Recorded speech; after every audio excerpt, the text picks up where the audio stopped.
misinformation, wisdom, inspiration, but we call it smart. Smart FM, the spirit of Indonesia.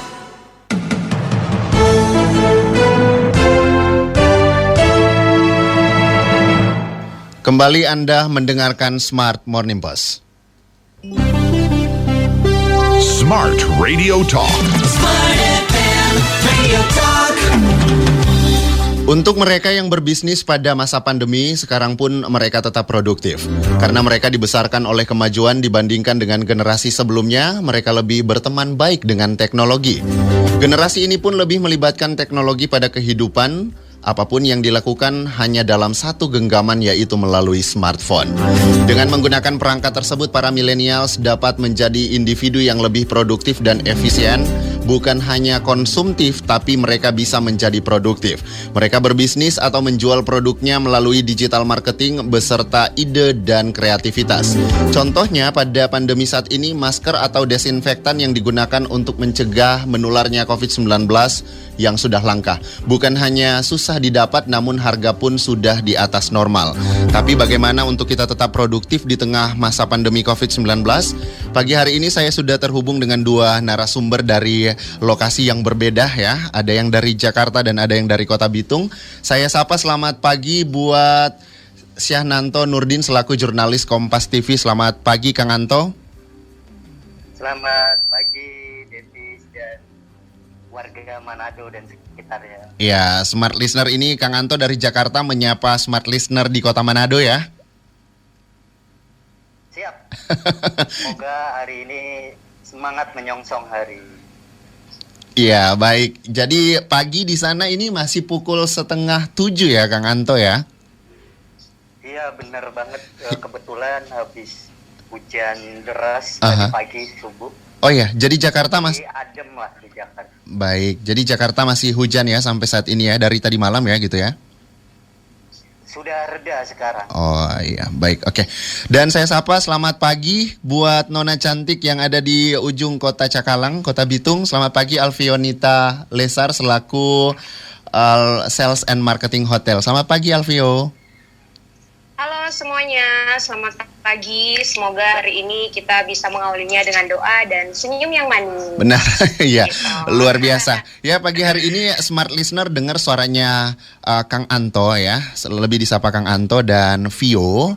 Ini di Smart FM, tapi juga sebenarnya kita lagi live Zoom ya, Zoom meeting nih di studio ya. Jadi kita bisa melihat wajah secara langsung. Namun Smart Listener hanya bisa mendengarkan suara-suara emas ini yang dari Jakarta dan dari Kota Bitung. Terkait dengan milenial tetap produktif di tengah pandemi COVID-19, saya ke Kang Anto dulu nih.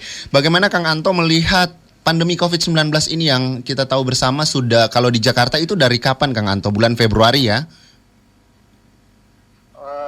Iya, untuk adanya pandemi COVID-19 ini sangat berdampak banget ya, terutama buat saya pribadi yang berprofesi sebagai jurnalis, karena mau tidak mau kan jurnalis itu dituntut untuk standby, terus work from office. Jadi mau tidak mau ya kita harus taat dengan protap atau protokol kesehatan yang ditetapkan oleh gugus tugas pemerintah kita. Dalam hal ini mungkin di Jakarta sendiri mulai sekolah diliburkan kan tepatnya akhir Februari ya. Karena waktu itu awal Maret saya masih bertugas ke Makassar waktu itu. Kebetulan waktu bulan Maret saya ke Makassar itu mau mengadakan kerjasama dengan KPUD Sulawesi Selatan untuk pilkada serentak yang awalnya kan akan berlangsung di bulan September ya, tapi diundur akhirnya di bulan Desember rencananya. Ya tentunya ini sangat berpengaruh buat saya pribadi dengan masyarakat Jakarta, karena di Jakarta kan diberlakukan dengan PSBB, pemberlakuan sosial berskala besar. Di situ kan banyak industri-industri perusahaan yang ditutup, hanya 11 industri yang diperbolehkan, salah satunya ya media kayak gitu. Jadi sangat ketat lah kayak mal-mal tutup, tempat ibadah juga tutup. Bahkan saat bulan puasa ya tidak ada sahur on the road, sahur bareng, buka bersama bareng. Jadi praktis kita kegiatan itu ya di rumah, ya di kantor kayak gitu, tidak tetap melakukan jaga jarak. Iya. Menggunakan masker, hand sanitizer kayak gitu. Iya, tapi tatanan hidup baru di Jakarta sudah mulai diberlakukan ya, Kang Anto ya? Sudah 2 minggu ini. Baik. Statusnya masih PSBB transisi ya, jadi belum new normal sebetulnya. Jadi dibuka bertahap. Jadi kayak minggu pertama yang dibuka itu moda transportasi, terus disusul dengan tempat ibadah dibuka. Terus minggu kedua mulai pasar tradisional dibuka, tapi karena terjadi klaster kurvanya masih naik, akhirnya ditutup kembali pasar. Jadi rapid testnya itu kan tiap hari itu banyak, terutama Jakarta nambahnya itu kan 100, bahkan pernah rekor ya di setelah Lebaran itu naiknya itu langsung 1.000 sekian, termasuk dengan Jawa Timur, DKI Jakarta. Akhirnya kan DKI kesusul posisinya oleh Jawa Timur dengan reaktif positif COVID-19-nya itu. Ya, mau tidak mau kita harus menjaga diri sih, supaya kita tetap fit, tetap sehat kayak gitu. Jadi herd immunity sih kembalinya. Oke. Iya. Oke, saya ke Alfio. Ya, Alfio, bagaimana keadaan Kota Bitung sejauh ini? Ya, kalau dari Kota Bitung masih tergolong aman juga sih, karena memang kalau dari Kota Bitung sendiri kami sudah menerapkan PSBB ya. Per bulan Februari. Kalau nggak salah memang Kota Bitung adalah kota yang pertama yang menerapkan hal itu. Jadi mungkin sering terjadi penurunan untuk COVID-19 tersebut gitu. Iya. Kalau dari sedangkan ya lanjut. Siap. Ya. Sedangkan dari Vio sendiri yang notabene-nya warga Sulawesi Utara, terlebih di Kota Bitung, tetap harus menerapkan aturan yang sudah diberlakukan oleh pemerintah Kota Bitung tersebut, seperti itu. Iya. Kemudian kalau dari Alfio sendiri nih sebagai sales and marketing dan juga kaum milenial gitu, melihat pandemi COVID-19 ini seperti apa kira-kira? Ya, kalau dari Vio sendiri sih memang COVID-19 ini tidak melihat dari segi umur, bahkan siapapun bisa terpampar virus tersebut ya. Cuman bagaimana kita harus lebih baik lagi untuk menjaga kesehatan. Mungkin sekarang sih kita harus lebih ekstra sering cuci tangan, terus menjaga kebersihan, seperti itu sih. Karena kita kan walaupun work from home tetap kita harus bekerja di luar juga kan, seperti itu sih. Yeah. Jadi gitu. Tapi kalau misalnya dari hotel sendiri pekerjaannya sejauh ini bagaimana? Nah, kalau dari hotel sendiri memang awal terdampaknya COVID-19 ini mungkin salah satu yang paling berpengaruh itu adalah pelaku pariwisata, terlebih kita yang kerja di perhotelan gitu, karena memang penurunan okupansi hotel itu sangat-sangat menurun, mungkin dari 80% sampai 10% seperti itu, sehingga ada beberapa hotel termasuk hotel di mana Vio bekerja itu mengambil kebijakan bahwa ada beberapa yang harus kayak kerja dari rumah gitu, terus ya harus ada unpaid leave gitu. Tapi kita para karyawan, staff yang terdampak kayak cuti di rumah, kayak kerja dari rumah itu yang harus menerima, karena kondisinya sudah seperti ini juga kan. Kita juga nggak bisa, lah kok kenapa sih kita nggak bekerja, yang lain bekerja seperti itu. Tapi kita nggak bisa pikir seperti itu, jadi harus pinter-pinter lah kita untuk ya harus tetap survive dalam keadaan ini sih, seperti itu, Fis. Ya, saya balik ke Kang Anto ya. Kang Anto, ya pagi ini kan Kang Anto juga sebagai jurnalis gitu ya, mau berhadapan dengan banyak orang ya, mau tidak mau ini karena pekerjaan juga ya. Apa ada rasa takut gitu atau tidak dengan pekerjaan ini karena mau tidak mau harus melawan corona gitu di jalanan dengan pekerjaannya gitu. Kang Anto, bagaimana?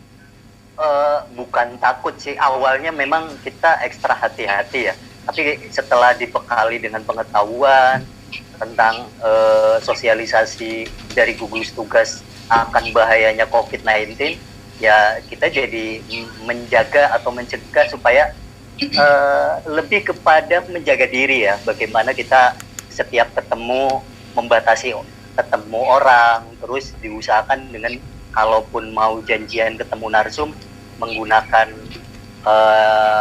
sarana kayak webinar, kayak Zoom atau Google Meet atau via WhatsApp video call seperti itu. Jadi menghindari kontak langsung dengan orang-orang yang memang secara historical itu belum pernah ketemu. Tapi itu juga kita tetap lakukan, menjaga jarak dengan rekan-rekan di kantor ataupun rekan-rekan jurnalis dari media lain, karena bagaimanapun juga ya betul kata Vio tadi bahwa COVID-19 ini tidak menyerang pada usia lansia saja, tapi kan anak-anak terpapar, bahkan usia 40 ke atas kan rentan terpapar COVID-19. Artinya bahwa ya kita harus melindungi diri lah, menjaga, terutama menjaga orang tua kita, keluarga kita, biar kita juga tetap sehat, karena kan COVID-19 ini tidak tahu ya, bahkan sehat seperti kita bisa terpapar COVID-19, kan ada OTG, orang tanpa gejala kayak gitu kan. Jadi tidak disertai dengan batuk-batuk, influenza ataupun bersin-bersin. Orang sehat seperti kita pun rentan terpapar COVID-19. Baik. Itu sih, Devi. Baik, Kang Anto, bicara soal rentan, kalau kantor sendiri bagaimana untuk menerapkan protokol kesehatan? Atau kira-kira kalau misalnya harus liputan gitu ya, ketemu dengan orang-orang yang memang positif mau tidak mau, atau bagaimana? Apakah dari pihak perusahaan memberikan kebebasan untuk bertemu dengan orang yang COVID untuk diwawancara gitu, atau bagaimana nantinya dampaknya ke perusahaan sendiri? Gitu. Kalau untuk di Jakarta, terutama perusahaan-perusahaan besar ya, itu sangat ketat, jadi mengikuti protokol kesehatan dari gugus tugas. Jadi setiap perusahaan itu, terutama Kompas TV itu ada tim task force. Okay. Jadi tim khusus untuk penanganan COVID-19 ini. Jadi setiap karyawan yang hendak masuk ke kantor itu akan masuk disinfektan chamber ya. Jadi ada suatu ruangan disinfektan, kita masuk, kita akan disinfektan. Setelah itu protap berikutnya kita akan di termogan. Jadi suhu di atas 37,5 maka tidak boleh masuk ke kantor. Artinya suhu 37 ke 6 ke atas, jadi dilarang masuk atau dipulangkan. Terus kita juga disiapkan tempat cuci tangan di setiap sudut-sudut kantor maupun di kantin kayak gitu. Terus kita dikasih masker. Setiap karyawan mendapatkan 3 masker, terus kita dikasih suplemen vitamin. Terus di sudut-sudut kantor juga ada hand sanitizer. Jadi untuk pencegahan COVID-19 ini sangat ketat ya di kantor. Bahkan kalau saya sendiri, kalau merasa badan sudah tidak enak, berasa kayak bersin-bersin, saya tidak akan masuk kantor. Jadi saya akan izin ke atasan untuk istirahat di rumah. Jangan memaksakan diri, karena yang merasakan badan kita sehat atau tidak kan kita diri sendiri. Jadi nggak boleh lah kita berbohong, menyatakan bahwa kita sehat tapi memaksakan. Nah, bagaimana dengan narsum, ketemu narsum yang kategorinya PDP atau reaktif COVID-19? Ya seperti tadi, jadi pertemuannya itu dihindari. Jadi bahkan untuk keluar kota, dinas keluar kota DLK, selama COVID-19 Kompas TV itu melarang untuk DLK. dinas luar kota. Artinya seluruh karyawan tetap stay di rumah, terus tetap work from office, tapi tidak boleh melakukan kegiatan-kegiatan keluar kota atau kegiatan-kegiatan keluarga yang berhubungan berlibur di luar kota. Jadi kita tetap mengisi daftar diri kesehatan kita yang dilakukan oleh kantor. Jadi insya Allah ya sampai saat ini di Kompas TV sendiri kategorinya zona hijau di perusahaan Kompas. Meskipun memang di sekitar-sekitarnya itu termasuk zona merah.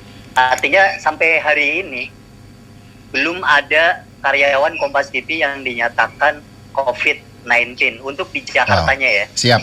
Manado juga belum, Kang. Ya.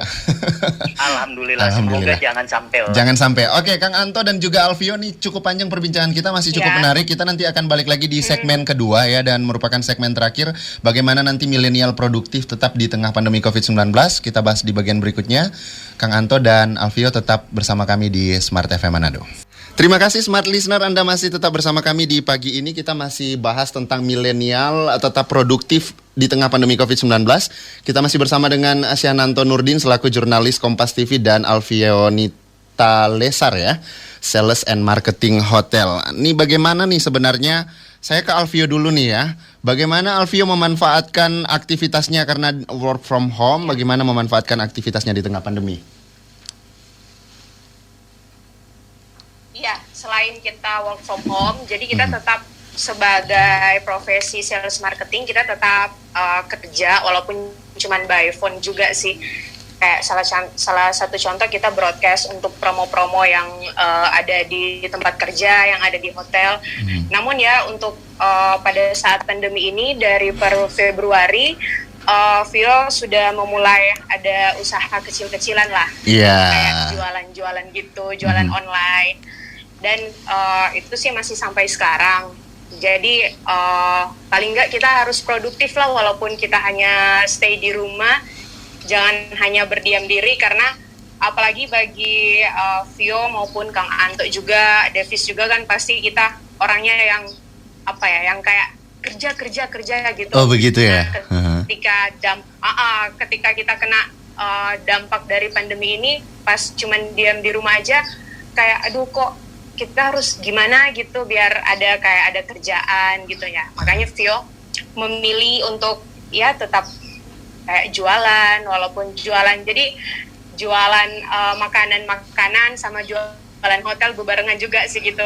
Oh iya. Tapi tidak membatasi pekerjaannya yang sekarang ya gitu ya, yang di hotel gitu ya. Di luar dari pekerjaan itu tetap produktif dengan jualan-jualan yang online itu ya. Tapi sejauh ini bagaimana? Iya. Bagaimana hasil dari maksudnya dari pekerjaannya, dari produktivitasnya ini sendiri gitu? Kalau dari Vio sendiri sih puji Tuhan memang dari per bulan Februari sampai sekarang ini sudah bisa menghasilkan 600-an kemasan-kemasan kayak Ricaroa ataupun Abon Cakalang, dan itu sangat-sangat membantu karena di mana juga kita kan penghasilannya otomatis berkurang juga kan, Fis. Jadi ya udah kita harus ada cara untuk biar pemasukannya juga stabil gitu. Jadi mau nggak mau ya udah coba deh jualan. Ternyata respect dari teman-teman juga, ya syukurlah semua pada suka. Terus ada yang jadi repeater order seperti itu juga sih. Oke, iya baik. Oke, kalau ke Kang Anto sendiri, Kang Anto? Iya. Baik. Oke. Iya, Kang Anto bagaimana kalau dari Kang Anto sendiri nih memanfaatkan atau tetap produktif di tengah masa pandemi seperti ini selaku jurnalis gitu? Ya, meskipun kondisi sekarang itu memang sudah new normal ya, mau tidak mau kita tetap berkarya ya, tetap berproduksi, tidak merasa bahwa serasa dunia sudah kiamat. Ya, artinya kita kita tetap melakukan aktivitas, tapi kita juga tetap memperhatikan bagaimana protokol kesehatan dan mawas diri. Artinya kita tetap, kalau saya pribadi sih mengisi waktunya karena masih belum berani untuk keluyuran atau keluar kayak gitu. Ya di rumah setelah bekerja biasanya ya kalau ada ide saya gunakan untuk menulis dalam blog atau ikut lomba-lomba menulis. Kebetulan kan di kantor juga ada difasilitasi kayak bulan kemarin ada lomba menulis di setiap unit Kompas Gramedia Group. Alhamdulillah saya dapat juaranya, juara 1, terus yang pertama juga juara 2 menulis. Jadi tetap dimanfaatkan hal-hal positif sih. Kayak misalkan saya mencoba, betul kata Vio tadi, mencoba ketika ada peluang untuk jualan online, ya saya bawa di kantor untuk jual kue-kue kayak gitu. Jadi setidaknya tidak stuck ya, tidak, artinya tidak diam diri di rumah terus ya aktivitasnya di rumah aja, tidak ada aktivitas. Kita tetap ada kegiatan ya, membaca, ya menulis, ya hal-hal positif lah, bersosialisasi dengan cara seperti ini, misalnya dengan cara virtual kayak gitu, diskusi-diskusi virtual. Jadi mengisi hari-hari itu tetap dengan positif. Baik. Dan menerapkan protokol kesehatan. Oke. Untuk melakukan hal-hal positif nih kan kita juga mempertahankan, kan agak boring juga ya kita di rumah walaupun tetap positif, tapi mempertahankan itu seperti apa kira-kira dari kacamatanya Kang Anto, atau Kang Anto sendiri mempertahankan produktivitas ini seperti apa kira-kira? Ya seperti tadi, kalau saya sih karena berhubungan dengan profesi saya sedang menulis, saya lebih banyak menuangkan lewat tulisan kayak kondisi sekarang ya, dengan pandemi COVID-19, maka saya menulis bagaimana sih kehidupan setelah COVID-19 ini kayak gitu. Jadi artinya ternyata dampak dari COVID-19 ini banyak meluas ya. Jadi bisnis-bisnis banyak yang tiarap, industri-industri apapun juga banyak yang mulai menurun. Akhirnya kita berpikir bagaimana caranya supaya berdiam diri di rumah tapi menghasilkan sesuatu kayak gitu. Mungkin bagi milenial yang seneng akan gadget ya, bisa mainkan menjadi konten kreator, kayak misalkan punya akun YouTube, kan sekarang juga lagi booming nih para youtuber gitu. Jadi memikirkan konten-konten positif seperti apa, kayak misalnya di rumah hal simpel ya.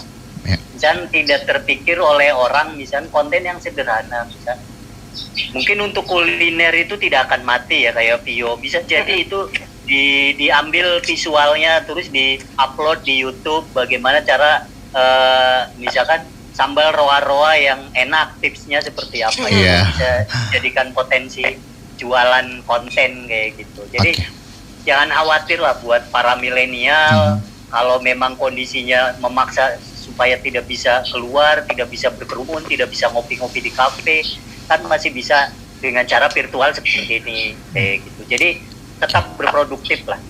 Oke. Iya. Kita sudah di bagian akhir nih, Vio, saya kasih kesempatan 1 menit ya gitu ya untuk bisa berikan closing statement atau pesan ke para milenial supaya aktif seperti Vio nih. Salah satunya ini sambal roanya gitu ya yang lagi aktif sekarang. Bagaimana Vio memberikan semangat ke teman-teman? Jadi kalau dari Vio, bagi kaum milenial jangan khawatir, karena memang di saat pandemi ini kita nggak bisa berharap kepada siapa aja ya. Jadi kita harus cuman bisa berharap kepada hati yang kuat, terus harus kita tetap bekerja gitu. Karena apalagi kalau kaum milenial kan pemikiran itu masih luas kan. Jadi ayo tetap semangat, tetap jaga kesehatan dan tetap memberikan yang terbaik. Terus harus mendukung dari pemerintah juga seperti itu, dan juga kita harus nggak boleh percaya sama berita-berita hoax gitu ya, karena dari rasa itu kita akan jadi worry berlebihan, terus akan membuat imun kita menurun. Jadi kita harus jaga kesehatan dan tetap melakukan yang terbaik saja. Terima kasih. Oke, Kang Anto, di bagian akhir ini Kang Anto, terima kasih ya. Oke. Ya pesannya sih pertama stay positif, jadi tetap berpikiran positif. Yang kedua perbanyak ibadah gitu, kepada Tuhan. Terus yang ketiga kita mawas diri lah, menjaga diri, tetap herd immunity. Jadi artinya kita tetap melakukan protokol kesehatan. Jadi menunda untuk tidak berkepentingan, artinya tidak keluar lah. Meskipun mall sudah buka ataupun tempat-tempat kayak pasar, tempat ibadah sudah buka, tapi kita juga menjaga diri, jangan sembarang keluar. Gitu. Terus gunakan waktu untuk tetap berkarya, artinya bisa dengan menulis, dengan berjualan online, dengan membuat konten kreatif kayak gitu. Jadi tetap tidak menghentikan aktivitas teman-teman meskipun dibatasi dari rumah. Terima kasih. Iya, sudah dapat value-nya ya dari Syahnanto Nurdin dan juga Alfionita Lesar. Ini Kang Syahnanto ini selaku jurnalis Kompas TV dan Alfionita Lesar ini sales and marketing hotel ya. Selaku milenial juga bagaimana menanggapi produktivitas di tengah pandemi COVID-19. Sekali lagi terima kasih waktunya Kang Anto dari Jakarta dan Alfio dari Kota Bitung untuk waktunya dengan Smart FM Manado. Iya, dengan Smart Morning Post pagi ini. Dengan topik yang kita angkat pagi ini, milenial tetap produktif di tengah pandemi COVID-19.